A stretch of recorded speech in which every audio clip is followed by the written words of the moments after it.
सतगुरु प्रेमियों, संत बताते हैं कि अगर जल में नाव रहे तो हमें कोई हानि नहीं होती, परंतु नाव में जल नहीं रहना चाहिए। उसी प्रकार साधु संसार में रहे तो कोई हानि नहीं होती। अगर साधु उसके अंदर वह संसार आ जाए तब हमें हानि होती है, तब हमें नुकसान होता है, रूहानियत का पतन होता है।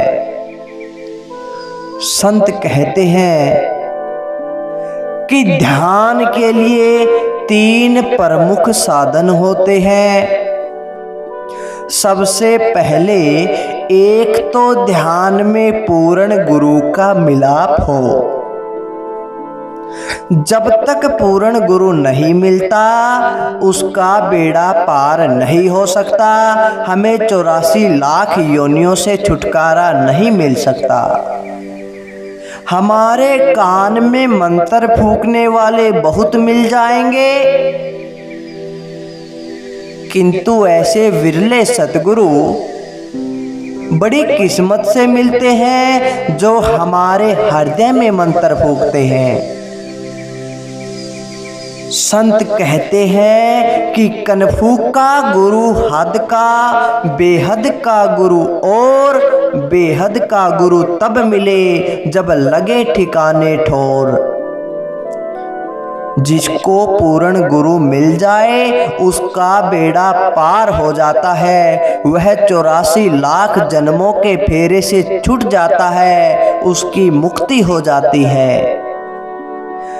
जैसे जीवित पेड़ से जीवित शाखा लगती है, वैसे ही ध्यानवान गुरु से ध्यान की प्राप्ति होती है। जो सतगुरु परम पद पर पहुंच गए हैं वही हमें परम पद पर पहुंचा सकते हैं, वही हमें इस 84 लाख बंधनों से मुक्ति दे सकते हैं।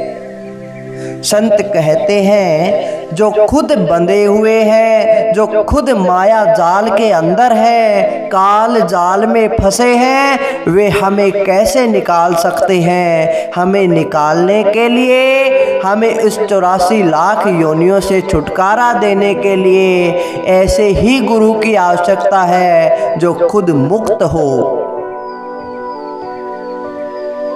संत कहते हैं कि ध्यान के लिए दूसरा साधन यह है कि शिष्य की प्रबल लगन हो।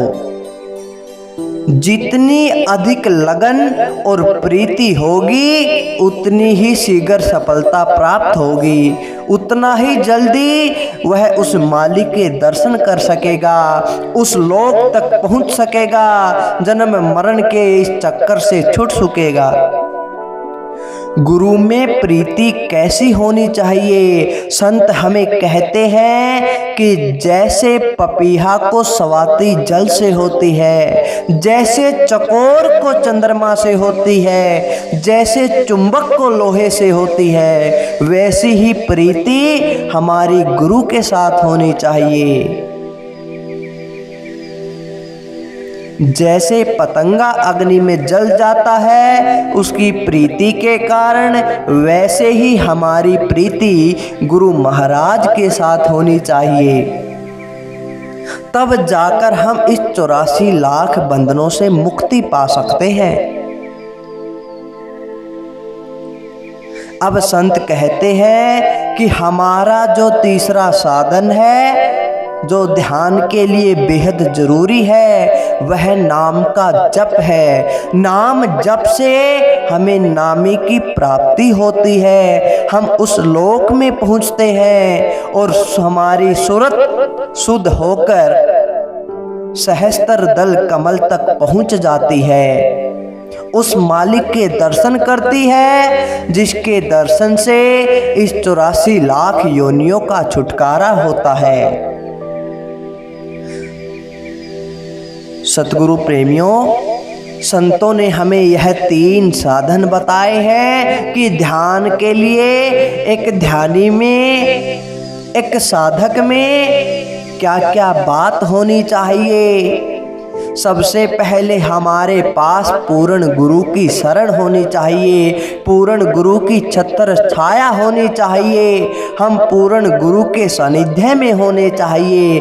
उसके बाद हमारी उस गुरु महाराज से, पूर्ण सतगुरु से हमारी प्रीति होनी चाहिए। वह प्रीति आपको बता दी गई है कैसे होनी चाहिए। हम उनके बताए गए मार्ग पर चले, उनके बताए गए हर एक उस रास्ते पर चले जिससे हमारा जन्म मरण कट सके।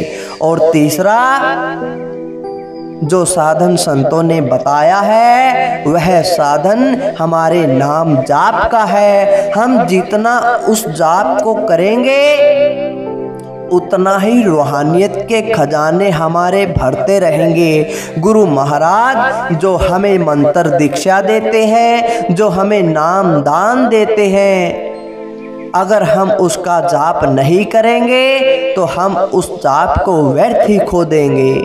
तो सतगुरु प्रेमियों, आपको बता दिया कि ध्यान के लिए एक साधक को कैसा होना चाहिए, कैसे एक गुरुमुख को होना चाहिए, कैसे वह 84 लाख बंधनों से छुटकारा पा सकता है। तो सतगुरु प्रेमियों, अगर यह वीडियो अच्छी लगी हो तो ज़्यादा से ज़्यादा लाइक करें, शेयर करें और कमेंट करके हमें ज़रूर बताएं।